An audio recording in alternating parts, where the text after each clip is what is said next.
Okay, we made it till the end.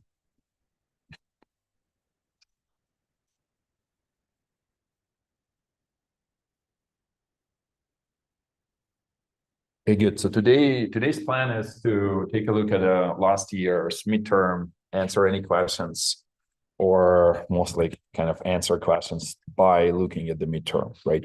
Or by looking at the final. So the high level idea is similar to the midterm, so it's open everything. Besides Chat GPT or whatever AI tools, any AI tools and online search. Although at this point, probably even online search can be allowed. It's okay, but maybe, I mean, I don't mind it. We can either do it on paper or do it on Gradescope. Are there any complaints or any arguments against doing it on Gradescope? Does anyone prefer like a paper exam versus Gradescope? Okay, cool. Then Gradescope, I don't know, for whatever reason, last year we did paper. Maybe we were worried about something, but I don't remember what was that about. Any questions before we start? We understand how the exam works. All good? Okay, so the same kind of idea. So reasonably challenging questions, which kind of push you to get some deep understanding of what's going on with x86.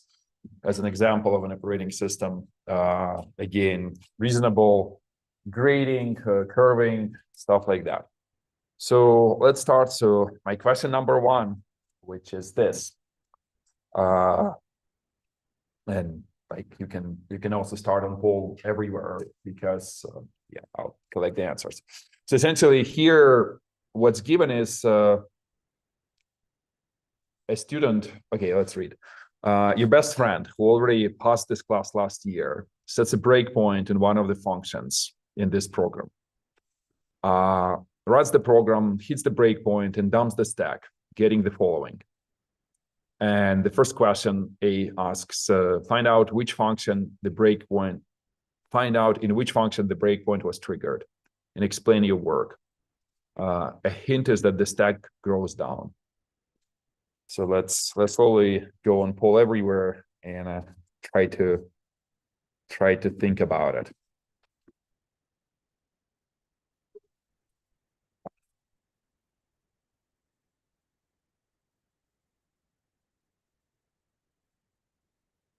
I'll give you a couple of minutes. Do you see the addresses, or shall I zoom in? Do I have to, what? Yeah. Let me quickly push. I agree. So I was thinking about how to make it larger. Push like this. Let me export.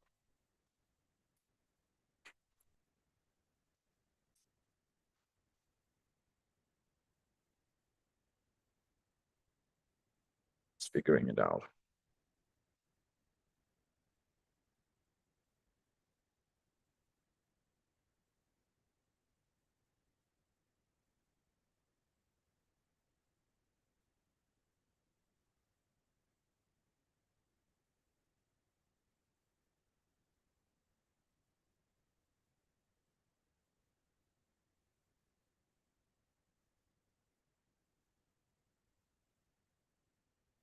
Presentation for a sec. Well,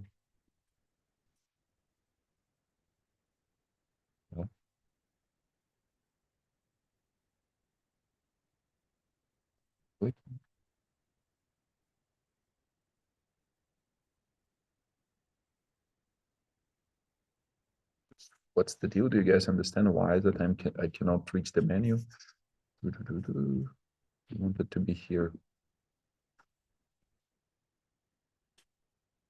Do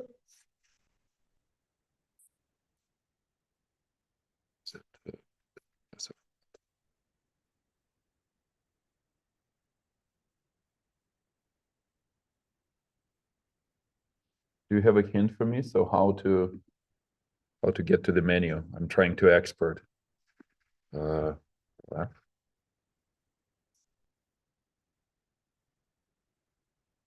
Okay, let me do this again.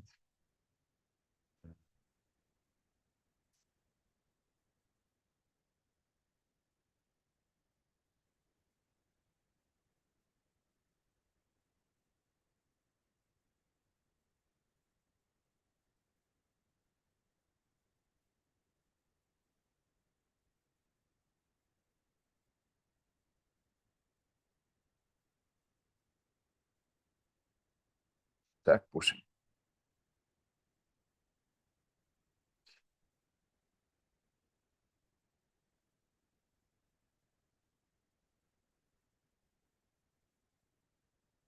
Fix that. Because Zoom overloads some key bindings or something. What is that? Not sure.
It will take it like a minute to process.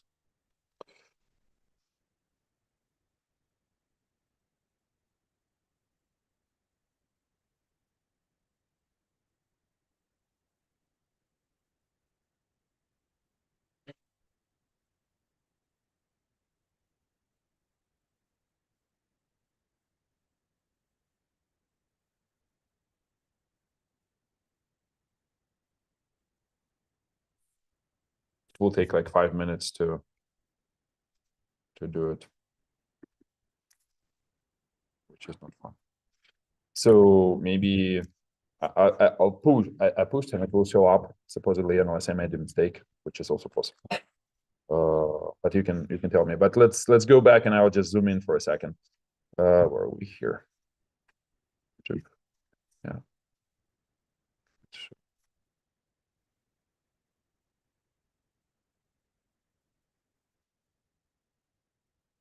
Okay, just for now, like tell me how to go about it. Like even if you don't see the addresses very well, and I'll check and I'll tell you when they show up online. So can someone start solving this? What's the solution here? Meanwhile, I'll check.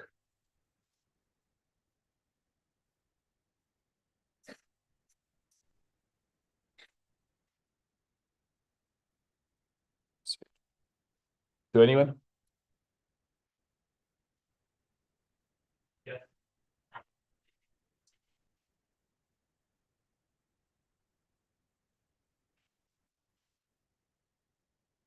Uh, I think your guess is correct, but can you elaborate a little bit on the answer?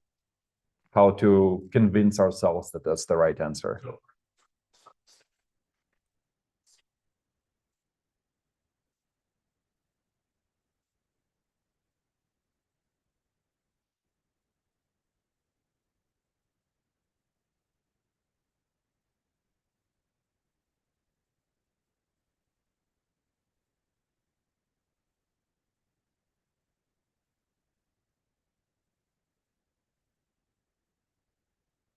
Okay, no, I agree with you, but just for everyone to understand how it works. And I apologize that it's a little small. How to go about, where's the top of the stack? Or like where does the current ESP value point to? Where is it? Here? That's the lowest address. So ESP points here. Make sense? Because it says, okay, the stack goes down, and you notice that the address is like going down this way. Agree with this? Okay, if it's like just completely on, you cannot see it at all. Let me just quickly redo this slide. I apologize for that. So actually, this is just one slide which looks like that. So we'll be able to quickly duplicate slide. Now we can make this larger. We can make this one too.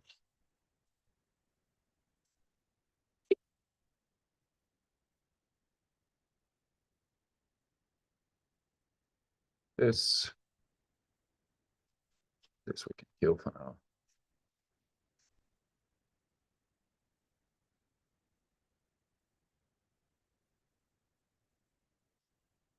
Okay, hopefully this is better. Let me just make sure that this one is shared. Now we can see, right? Everyone can see the addresses, right? So this is, we agreed that this is where the ESP is pointing, right? And what is here? Because the next question in this exam asks you to annotate all the things on the stack. So just let's figure it out as we go. So what is this second thing?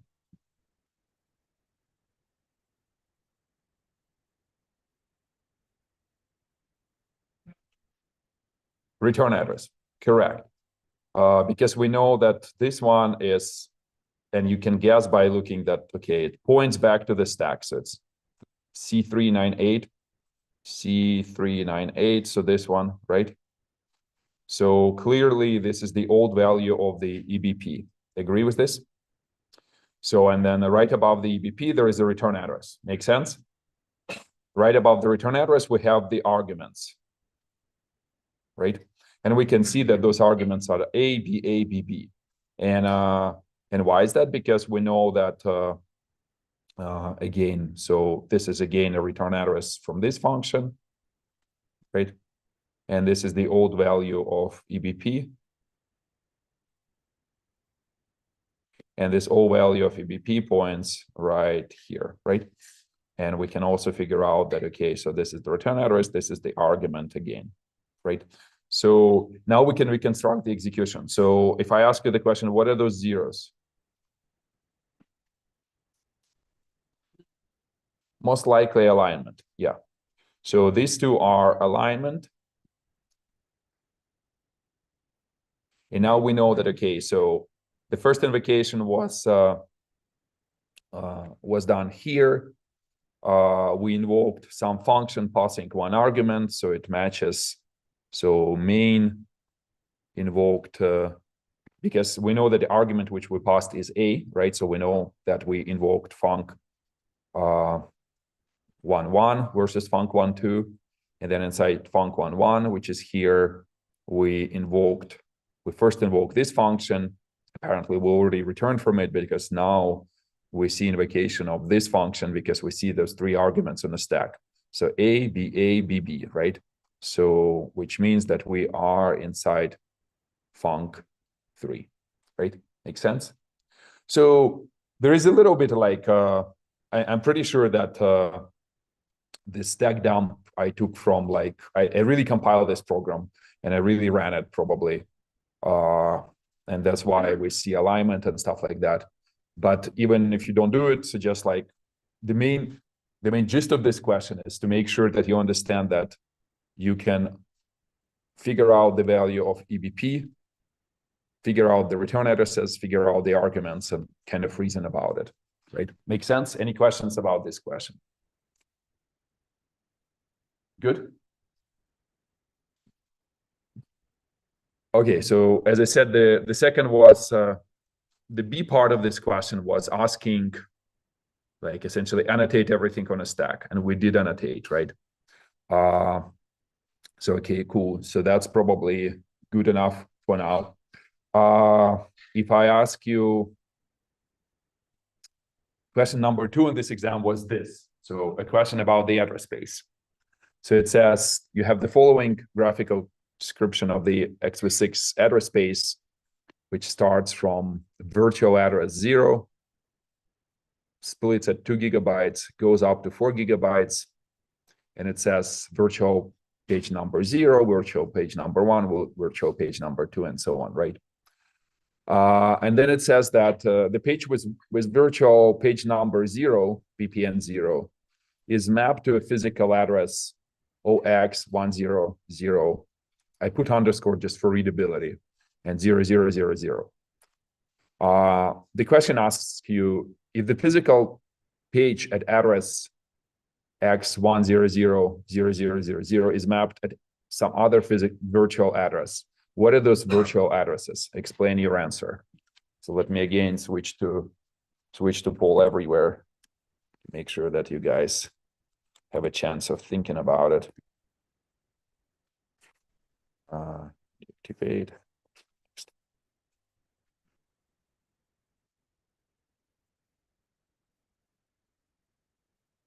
Let's think about it for a second, and then we'll talk about how to go about it.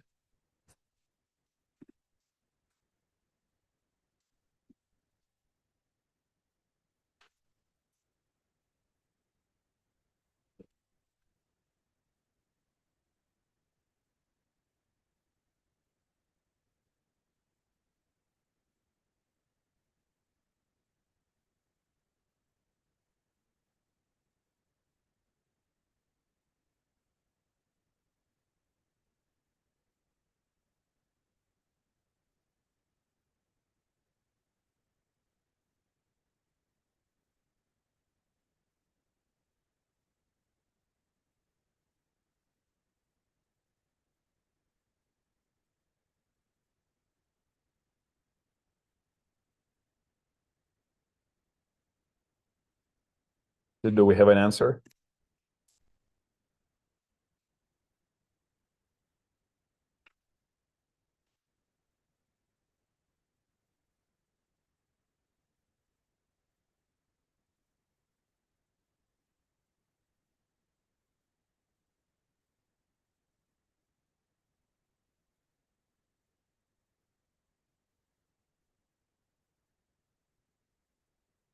To anyone?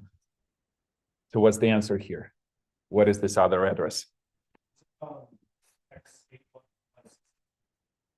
X81 what? Correct. So can you justify?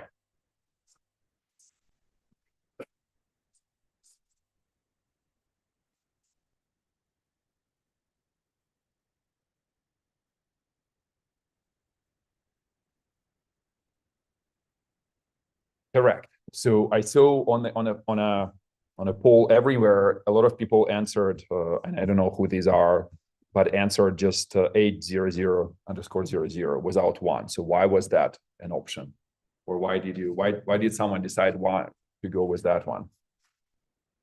Or in general, like, okay, you see this question. Let me deactivate this one. What's the logic? How you go about it? So like, maybe you remember that this mapping exists, but if you don't, then what do you do? How to go about it? How to think about this thing? So, I mean, imagine I'm kind of like, I'm not sure about where, like how x86 maps virtual addresses, right? So what I do then, I say, look, I quickly go to the website, right, which is allowed. And I see, like, I scroll down and I say, okay, like I remember there was like a lection about either segmentation or maybe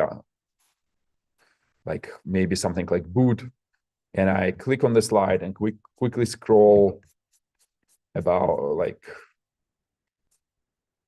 so this one ends early, so it's not clear how the address space is constructed. So maybe not boot, but the next one, let's say system init, right? And I click on system init and I just want to see a figure which represents the address space of x86. So this is the virtual address space. So we know how it's constructed, but we don't remember how everything is done. But if you go here and you specifically say, look, we remember this kernel map, which we talked about, and we know that everything was shifted with a 2 GB, right? So every physical page starting from address 0 here, going to like fizstop is mapped with a 2 GB shift above the second gigabyte, right? So that's essentially, that's the flow of thinking here. Does it make sense? Any questions about it? Do we remember this P2V, V2P?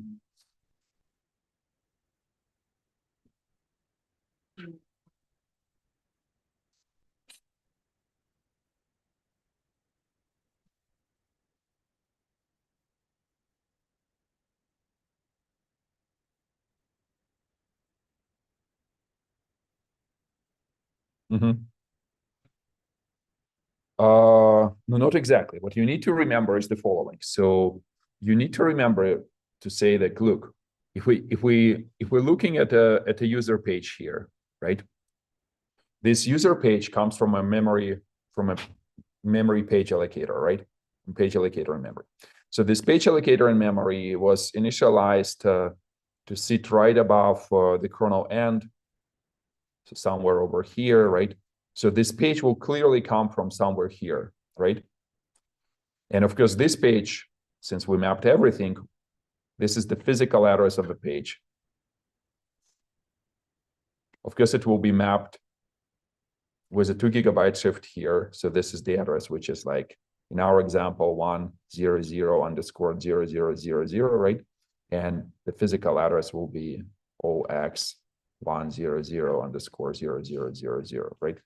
And here it mapped, I forgot exactly which example we used, but let's say address 0, right? So this is kind of the life cycle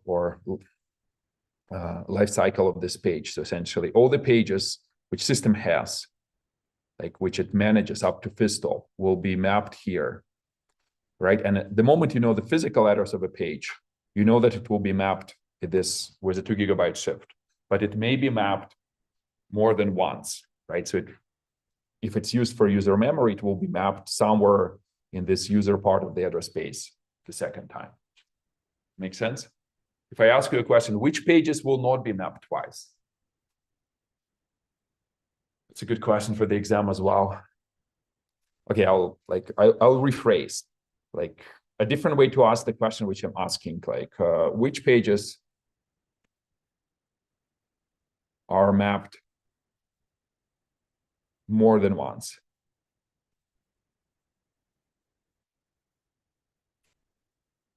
Like semantically, what do we store in those pages in x86?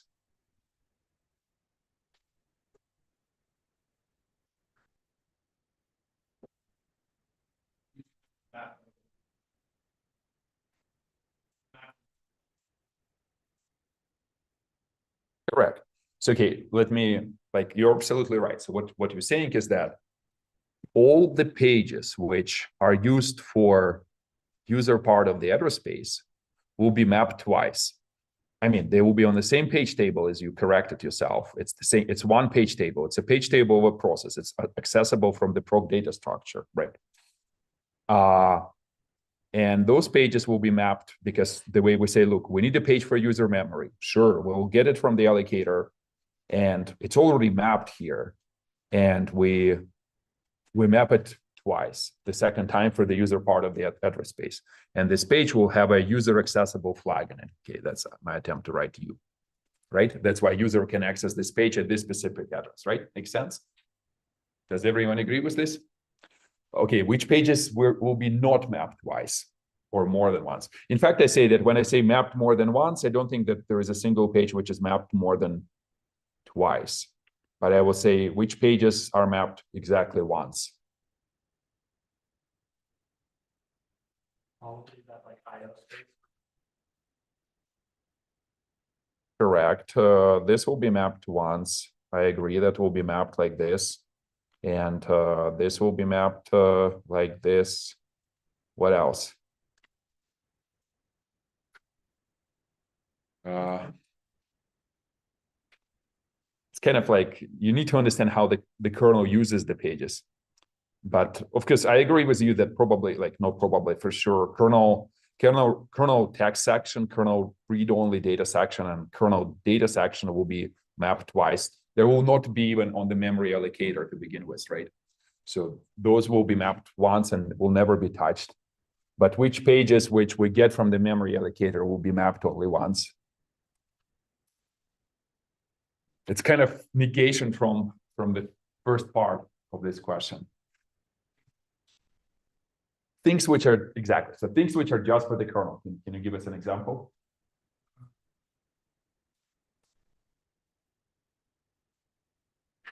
That's all correct, but I just wanted for a specific reason, a page which comes from this page allocator. Like which pages kernel allocates from the page allocator? Correct. The pages for the page table itself, right? Because in fact, I mean, and maybe I didn't emphasize it enough, x86 doesn't really use malloc, right? So it's like at some point you may reach the end of this class and you think, okay, where's malloc? It doesn't show up. Let me explain why. But the only thing which x86 dynamically allocates, actually take it back. So it does allocate dynamically, I think, one thing. Let's just quickly figure it out. So, but essentially, when it constructs the page table, and this is that's what we've seen in class, it allocates pages from the memory allocator dynamically, but it never maps them because they're already mapped. And they just x86 just uses this address as if this is the page returned by the memory allocator, it just uses this virtual address of this page, right? So those pages will be mapped just once.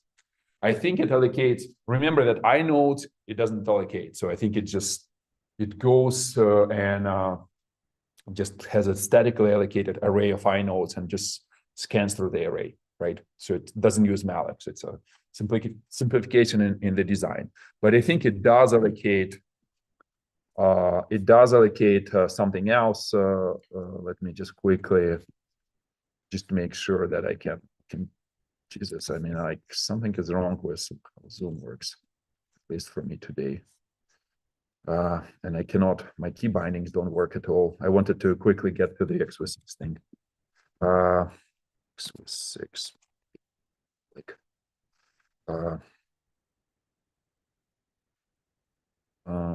what is kalloc? Is it the name of the function? I already forgot. So what I like, it also allocates stacks. You see that, but it's okay. It's for the user stack, so that will be fine. That will be mapped. Oh, okay. This is what else? This is what it allocates.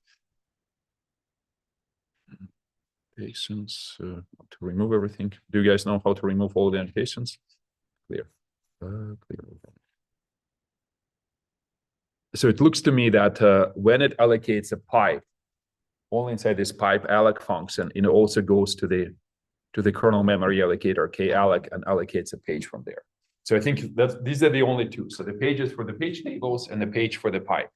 And the way to solve, like if you really want to be like pedantic and give a correct answer, essentially to do this graph and quickly understand what it allocates, but I don't think it allocates. So this is only for the page table, these two lines. So this is a page directory of the page table. And this allocation is done for the inner pages of a page table, right? What else it allocates here? It allocates something from the init UVM. What does it do? Not exactly. Oh, that's user page of the user init process, right? So, but essentially, that's the answer. So what I wanted to emphasize, my goal was to like have a higher level view of what may happen to a page in x86, and that's the answer. Any questions about this?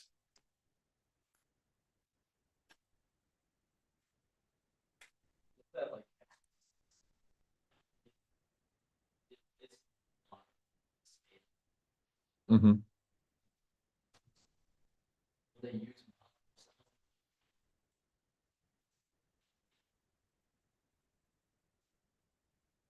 Right. No, hold on. Like, and it would be, of course, this is what we're going to cover in this advanced operating systems.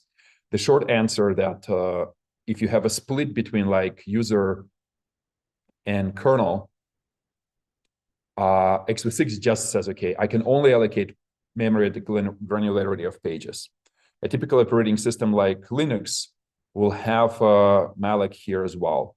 Malloc will first allocate, there will be like a tower of allocators, and the allocator below malloc will be able to allocate chunks of memory of one page and larger for malloc.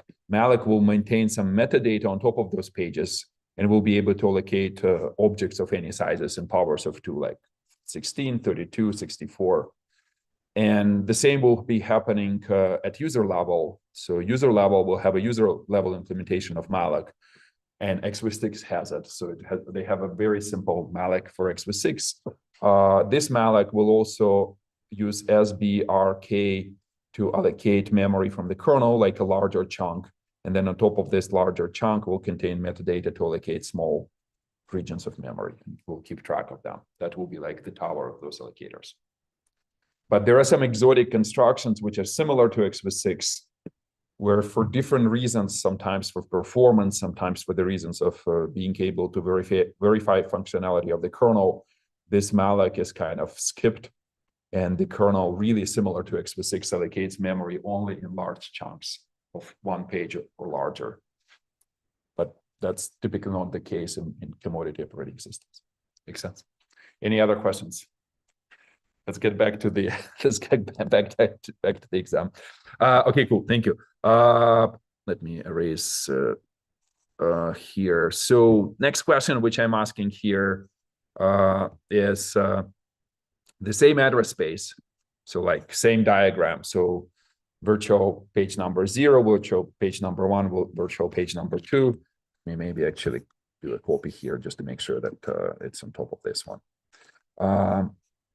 And the question is, assume the process text is less than 1 page. The stack of the process above of this process, which we're running here, is in VPN number 2.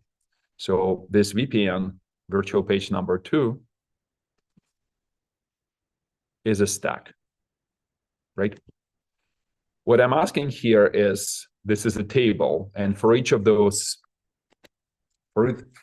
pages, I'm asking which flags are set: page present, page user accessible, and page writable, right? Let's go back to the poll everywhere to make sure that we're all on board. Let me enable the next poll.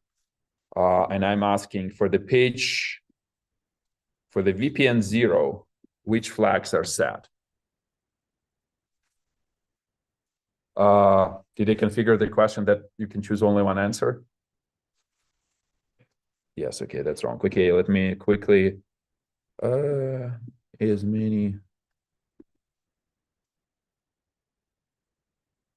Now, can you choose multiple? Yes? Okay, cool. Yeah, choose multiple, obviously, because there will be multiple flags.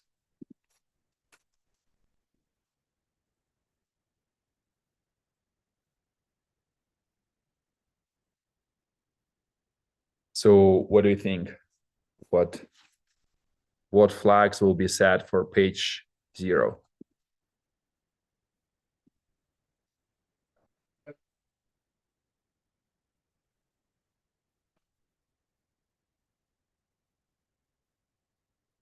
Present, user accessible. Okay, that's a.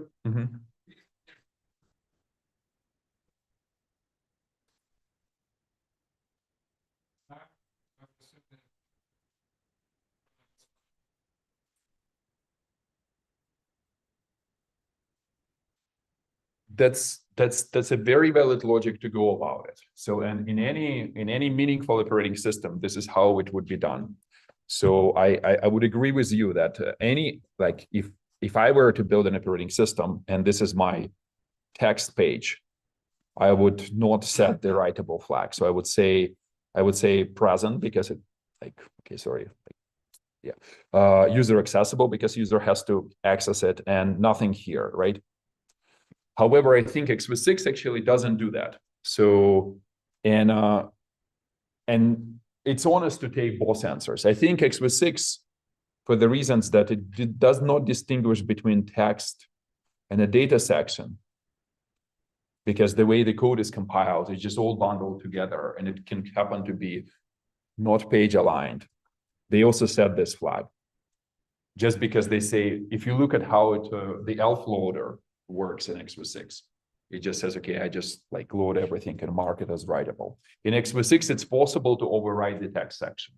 It's a bad design decision. So any normal operating system would not do it. Otherwise, like you will have very like hard to explain bugs, which will take you sometimes days to figure out. But both answers can be correct, and I agree with you. Any questions about this? Let's look at page number 1. Let me switch back to poll everywhere and activate VPN1.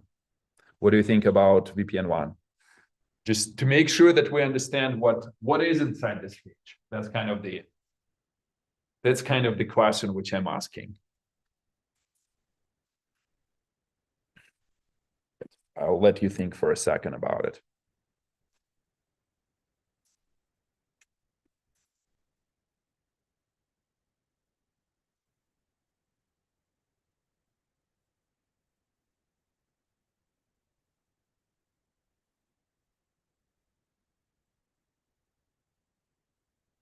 Anyone ready? So let's explain. So what is inside this page number 1? Sorry, switch to.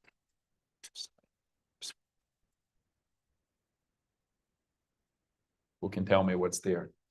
Okay, I'm explicit about page number 2. It's a stack. So what's inside page number 1?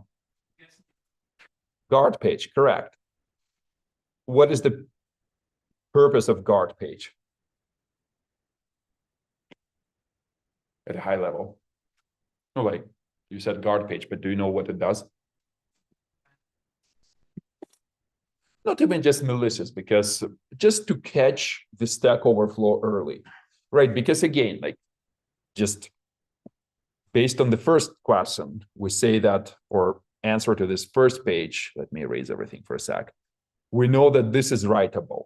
Imagine for that second that the text section goes up to here along with the data page.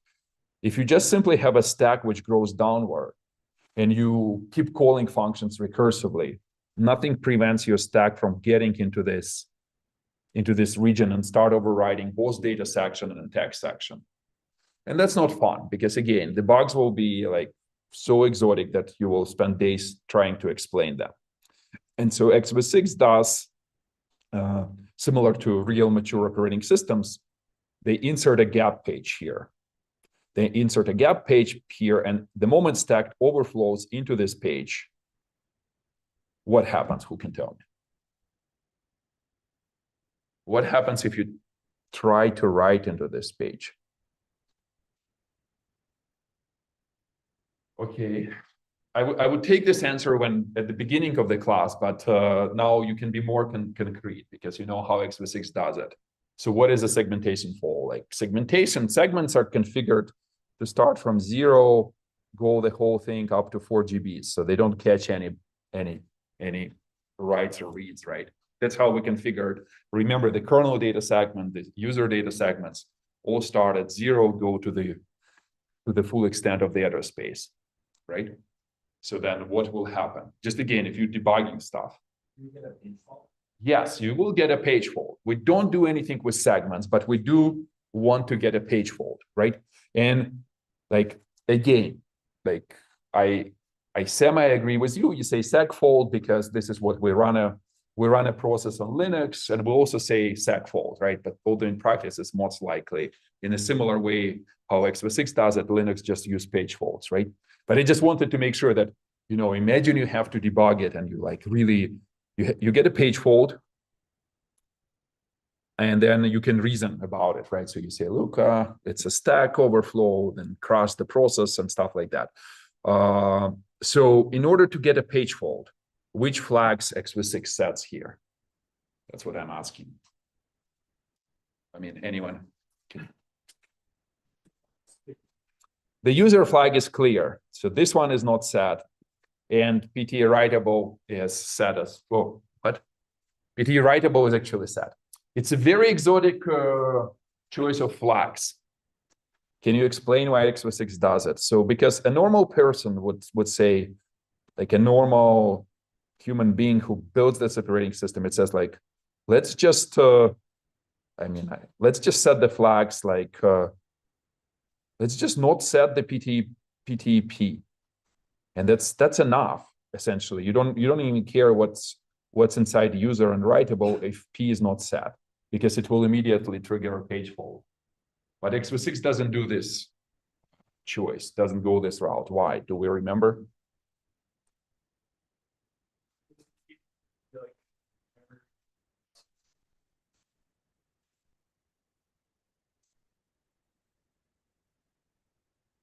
Correct.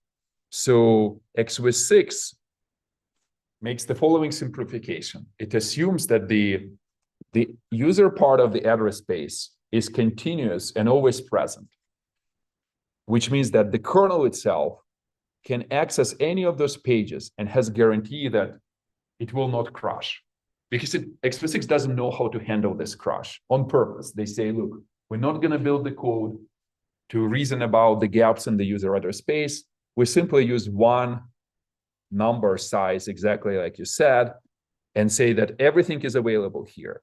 And for example, it comes up when we check for the system call arguments, x6 just simply checks against this one number. And if this page would not be mapped, like if the PTEP would not be set, the kernel would get a page fault as well, right? Trying to access the syscall argument, which is residing in that page. And x6 says, okay, we're not going to handle it. So just forget, simplify, waste the page, and let's just clear user accessible. We still have to set page writable. Otherwise, the kernel will crash trying to write into the syscall argument potentially, right? Does it make sense? So it's a little nuanced, but I wanted to just one more time clarify this. Any questions about this? Could you again elaborate why writable? Because if you simply set present but not writable, the page will be accessible for the kernel read-only. But there are system calls which require a kernel write, like a read, for example, right? And if the user passes an argument which sits in this page, so like a pointer, like to a buffer in this page, it passes this check against the size, right? Because it says, okay, it's within the user address space. But when the kernel tries to write into this page, since writable is not set, it will still get a page fault and it doesn't know how to handle. So they just blindly map everything as writable. And maybe, like, it actually occurs to me for the first time, maybe this is why they set writable here for the text section as well. They simply don't know how to handle the reads. If the text section of a process is set to read only, x6 tries to, like, the user configures the syscall argument to point into this page. The kernel tries to write into it and process, and it doesn't know how to handle a page fault. It's a good kind of like a homework exercise to say, look, extend x6 to handle those page faults. If I ask you a question, how would you handle those page faults? What kind of metadata you need to keep around to make sure that you can reason about gaps in the user address space?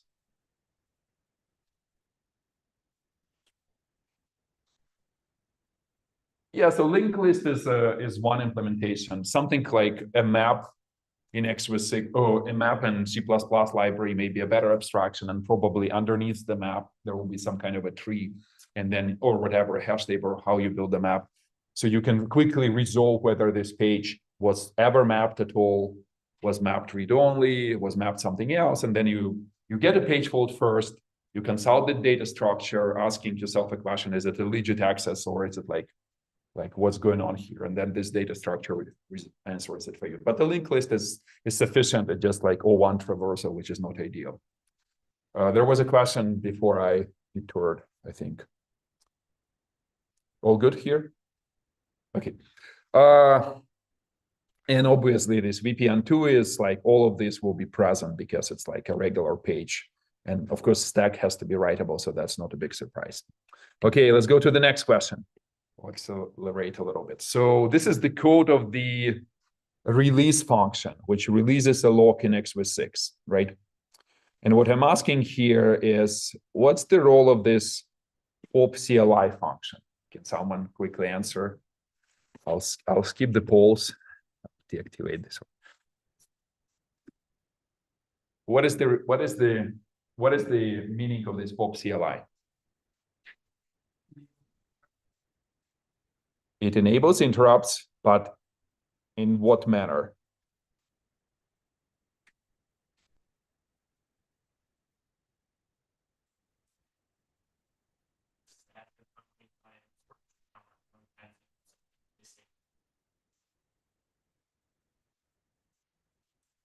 Correct. So we keep a counter. So because like this, remember, for example, locks can be nested, right? Meaning that I acquire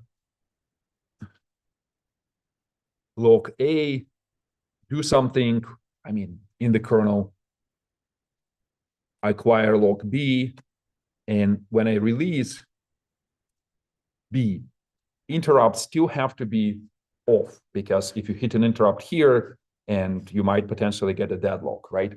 So we maintain a counter inside pop CLI. So the correct answer is both re-enabling interrupt, but only if the counter reaches 0, right? Okay, some other question I'm asking, part B of this. What happens if you comment out invocation of pop CLI, if you just do this? What will go wrong?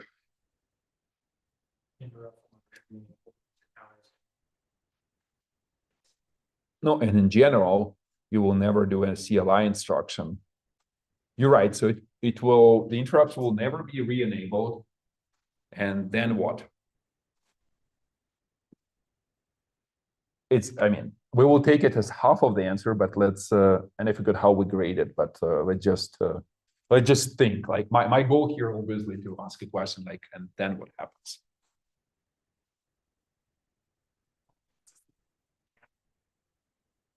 Okay, that's a good idea. Okay, what you're saying is that system calls will not be handled. Can someone say yes or no? Let's vote. Who thinks it's right? System calls will not be handled. 3, okay. Majority thinks they will be handled. So can you explain why?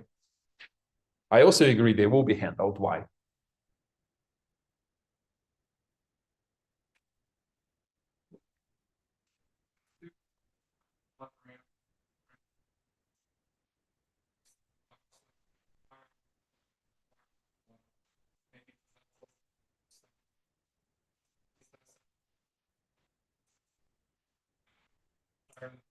No. Like the system calls, like if you leave the interrupts disabled, I'm guessing that people who think that interrupts will not be enabled argue that the next time user reaches this int instruction int64, which calls the system call, it will not transition into the kernel. Was that the logic when people said, okay, but no, synchronous interrupts cannot be disabled. That's one observation. So this CLI re-enables asynchronous interrupts from timer, from network interfaces, right? Something what is asynchronous to the execution of the program. Because it kind of doesn't make sense to disable synchronous interrupts. Because if you're doing a move instruction into a page which is not mapped, it's a page fault, right? So what's the purpose of disabling it?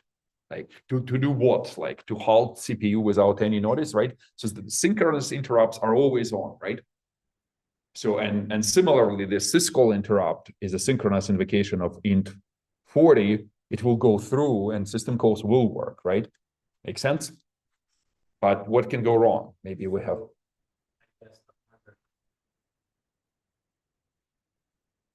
Correct.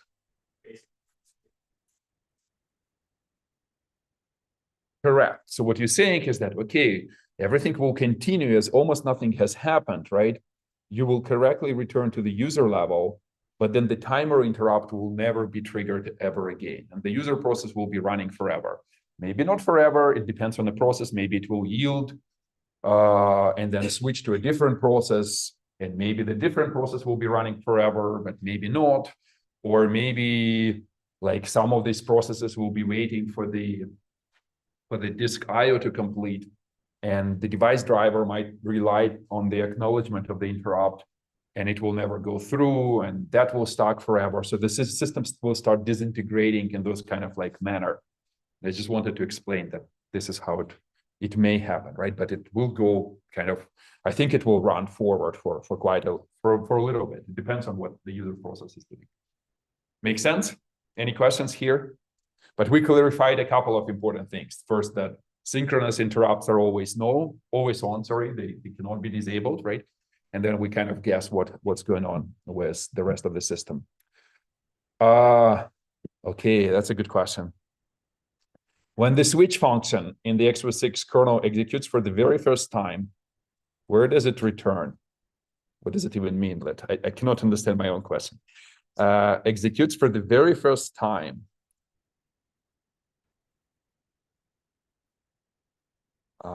Where does it return? Yeah, I get my question. Yeah. So we were running something. We invoke switch. It took me a moment to understand what I'm asking. And switch does a read instruction, right? The question is like, where does this read go?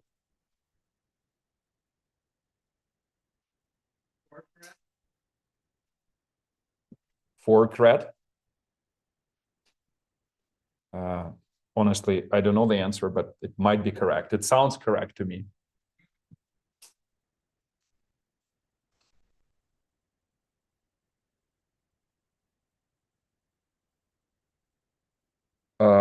That's correct too, but in order to get to fork to init, you need to exit from the kernel privilege level 0 to the init, right? And so forkrat, I think, is the function which sets up this exit. But do we understand at a high level? So first of all, the switch, for the first time, switch will try to switch into the first process. So at least we know this story that it's part of the init, right? But init is at user level, so we think a little bit harder, and we say, look, it really has to first exit from the kernel, and it has to be forkrat. But for example, myself right now, I don't really know the answer. So what I'm doing instead, which part of the lecture, like of the class is relevant? How can we answer this question? Which lecture I have to look into to figure out the answer? It's kind of actually was in your homework as well a little. That's why probably you remember forkrat. But tell me, where do we go? Who can tell me?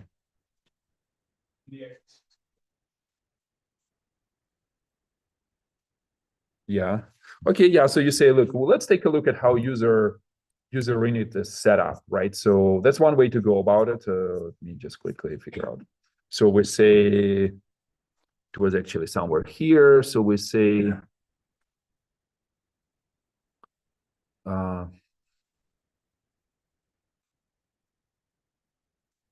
actually every time we allocate a process, right? So we need to, okay.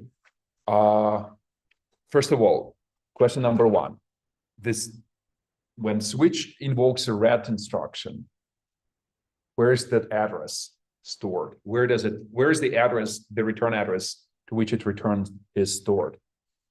Trap frame context where?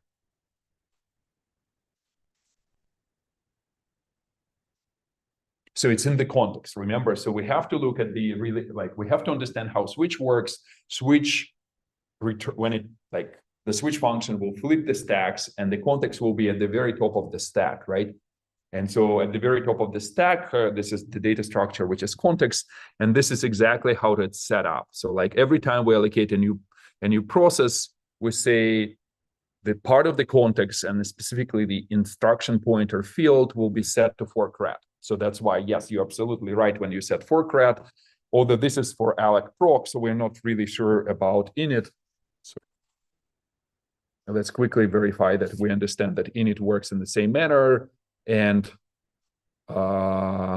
we say, yes, look, init invokes alloc proc here, and then never touches the context. So essentially, the context stays the same. So it's correct. So the switch will return to forkrat, and forkrat will take us to init, right? Make sense? Any questions about it? Yeah, okay. What's my next question? My next question is this. Initialization. Oh, question number 2 here. Sorry. In a 2 CPU system, is it possible that the very first process executes on the second CPU? Yes or no? And if yes or no, then why?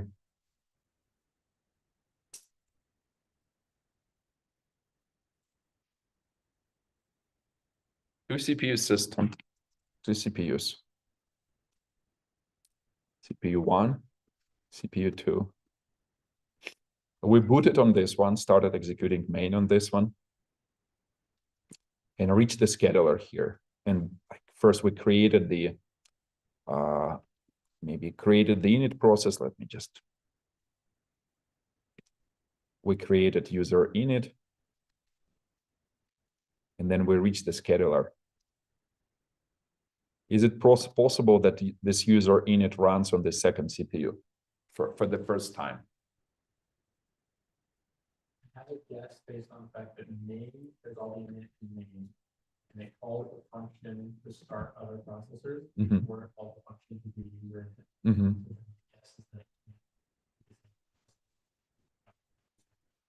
Okay, so what you're saying is that somewhere around here we do init other, which wakes up other CPUs. So this one is ready to go. So in what state this CPU 2 is?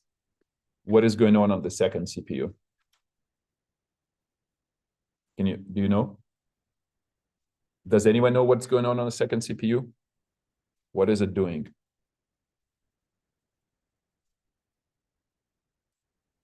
Oh, it's okay. When we do init others, we enter a function which is called something like mp main, and this mp main like initializes GDT, IDT, and what does it end with? It runs a scheduler. And the scheduler is an infinite loop. And what is this infinite loop doing? Do we remember?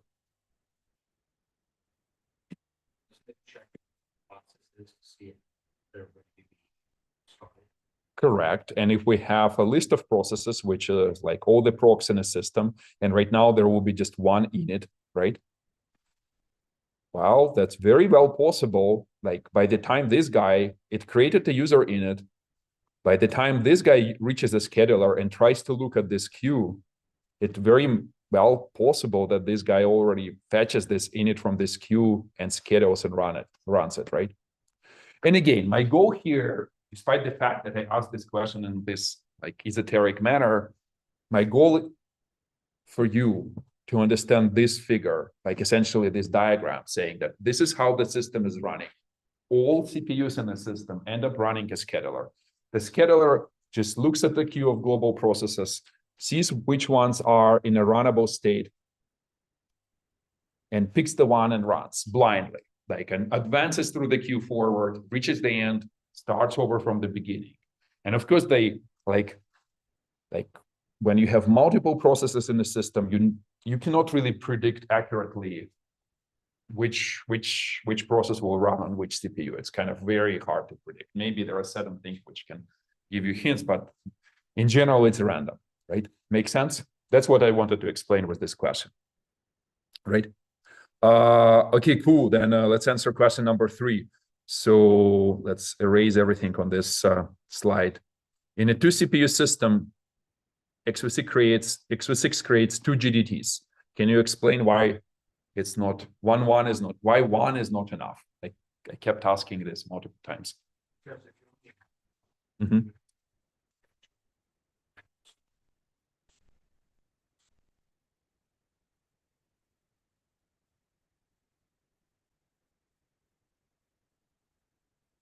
Not quite. Can someone explain? Kernel stack, right? So remember, we can run, like the previous question was asking that, okay, look, we can run multiple processes, like literally at the same time in physical time. So there's like process one runs here, process two runs here. And imagine this one does a syscall, and this one is almost at the same time as preempted with a timer interrupt, because timer interrupts are also like on two physical CPUs, they arrive at different time. I mean, like just to make sure that there is no synchronization between the CPUs. They're like two different, it's like a distributed system, like one machine and another machine. There is some kind of a protocol in between them, but they are never accurately synchronized. And at this point, like this guy, when it does a syscall, it needs to figure out where the kernel stack is, kernel stack. And this kernel stack is pointed by the field which is called TSS. Okay, thank you, Intel, for helping us with this. And so this TSS field is picked up from the GDT. And so GDT here will point to a different TSS field, and this different TSS field will point to a different kernel stack. So, and at this point, this both processes P1 and P2 can enter the kernel, one with a syscall, another with a timer interrupt, and will start executing in the kernel, but they will be saving something on kernel stacks, their private kernel stacks. And of course, like it's very hard to design the system in such a manner. I don't think it's possible. Like it's either a big log and only one process can enter the kernel, something along those lines. But you got the point. So two kernel stacks pointed by two different TSS. If I ask you a question, is it possible to say that we will be using just one GDT?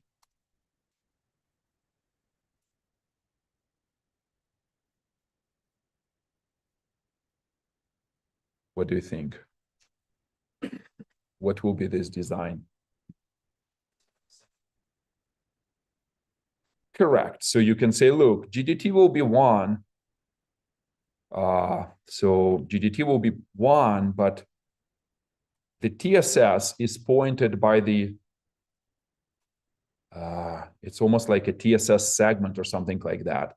And so this one can be 3, and this one TSS here can be 4, and then entry number 3 will be pointing to this kernel stack, or sorry, pointing to this TSS, and entry number 4 can be pointing to this TSS, right? So that's possible, but that limits the number of processes which you can run in a system. Why is that? Because GDT has a limited size. It's quite big, actually. I think it's like 64K entries, but that's still a limit on the number of processes, right? And if you, not processes, number of CPUs, which is kind of practical even for the modern machines. So 64,000 processors. I think it exists, but it's not common. So this design is possible, maybe less elegant. So they went a route of like having a private GDT. Okay, this is clear. Okay, that's like this lecture is the tour of the main data structures in x86. Okay, here we're almost there, almost at the end. Next question, 5. Recall that in one of your homework assignments, when we configured execution of the system call, we configured the interrupt descriptor table to the following, this entry. And you didn't have this homework, but you can say x86 does it, right? Where your syscall entry is configured with DPL user. Explain why we set the entry to be DPL user, and what will happen if we set it to 0, or 1. Like the set gate sets an entry. It's a macro which sets an entry in the interrupt descriptor table, and it says this is the address of the handler to handle the interrupt. This is the code segment. This flag configures whether the further interrupts will be disabled or not. Remember, because syscalls do not disable interrupts, they allow interrupts later in the kernel. So why do we need this field?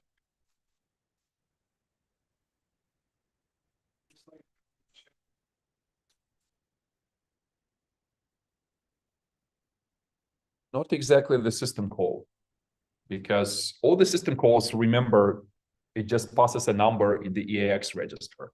We don't have a filter to say system call number one is, at least we, like x86 doesn't have this filter, but this flag does not configure because it's all or nothing, looks like that.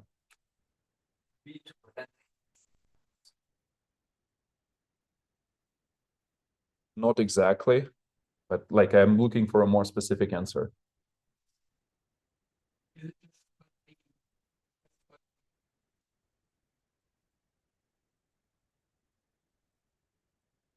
No, it's already running in user privilege, right? And this is done, actually, I'm asking here in question C, so we'll get to that in a second. We still will have time, I guess. So what, do you remember this flag in x86? Is it to allow the user? Correct. In what way? So what will be explicitly allowed or disallowed? The user can just do like 0x4. Correct. So because remember, in general, if you have an interrupt descriptor table, you have a bunch of entries. And we don't want the user to invoke a system call, int syscall. Or sorry, not syscall. I want to say page fault. We don't want the user to invoke something like int32, which is a timer, right? Because it will confuse the kernel, because the user says, okay, timer, because kernel doesn't really know what the interrupt is coming from. So all of these entries, besides this one, are set with this privilege level set to 0, which means that if user tries to invoke this interrupt, I think it will get something what is called a protection violation exception. So it's kind of like a page fault, but a different exception. There is a specific number. And so in order to allow user to invoke this instruction and go through the interrupt descriptor table, this entry is set with this DPL user. It essentially allows invocation of this int x40 from privilege level 3, right? Make sense? And so essentially, if it will set to 0, the user will get a protection violation exception at this point and will not be able to invoke system calls, right? Make sense? Okay, this question. We also added entries in global descriptor table with DPL user. What are the purposes of those entries? Now we're talking about GDT, since what is there in global descriptor table with user privileges and why? In general, what is in GDT? Like how many entries we configured?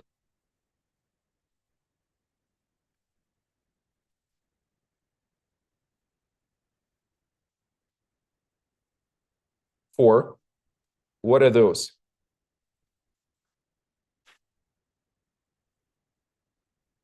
Kernel code, kernel data, user code, user data, and which ones are with DPL user?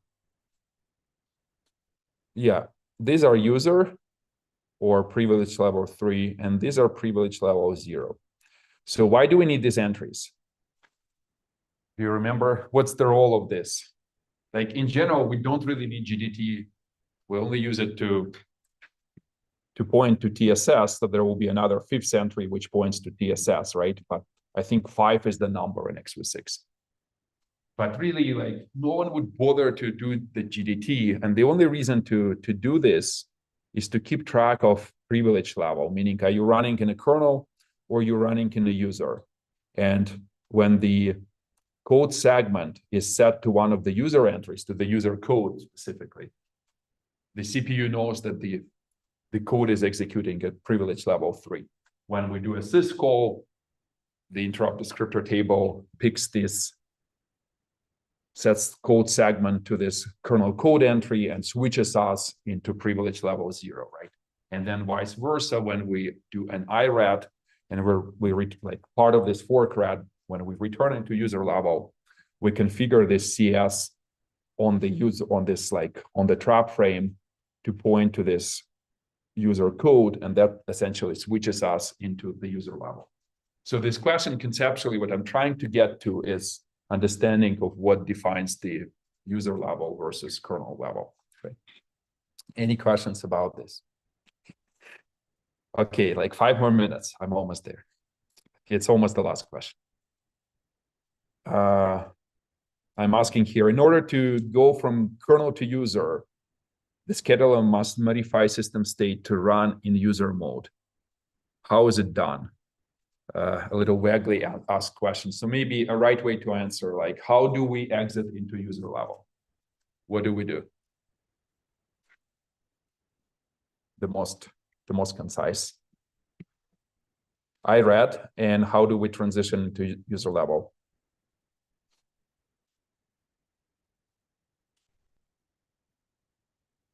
We restore all the user registers, but what sets our privilege level to 3? Do we remember? Almost. Yeah. You're right, probably. What are you saying?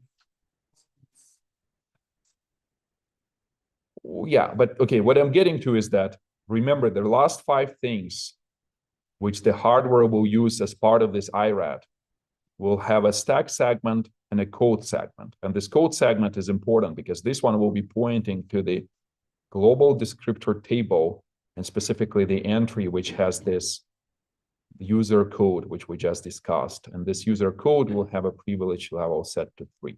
And this is how we switch, right?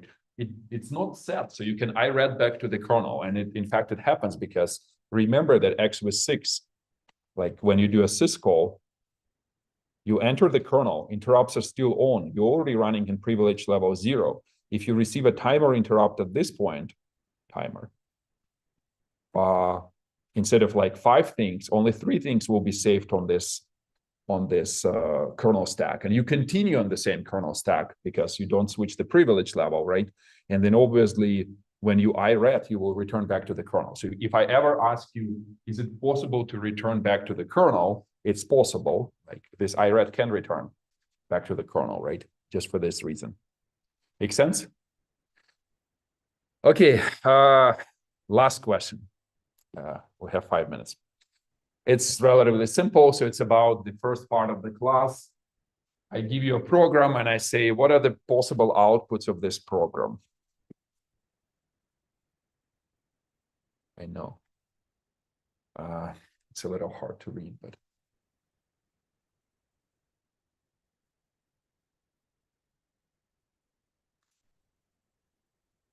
So what happens here is that main is running. It prints start. So definitely start will be there. Then it goes into this for loop, and then it forks. And inside one of them, it execs. And inside the other one, it just loops back. Do I agree? Just loops back, does nothing, right? Inside exec, it prints echo. Right? And prints supposedly end. No, it doesn't print end because, okay, hold on, it never reaches end. So just inside echo. But inside this one, it keeps looping, execs, echo, echo, echo.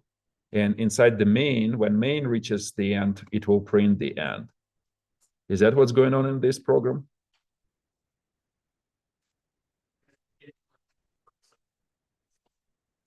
Oh, yeah. It's just going to print hello twice. That's a good answer. That's why I missed that too. I think we actually graded the exam wrong. No one complained last year. Yeah. Funny. For real, right? They just forks and execs, and yeah, that's good. Unless exec fails, right? Unless exec fails, and then it will print one more time. But okay, cool. So yeah, we do make mistakes.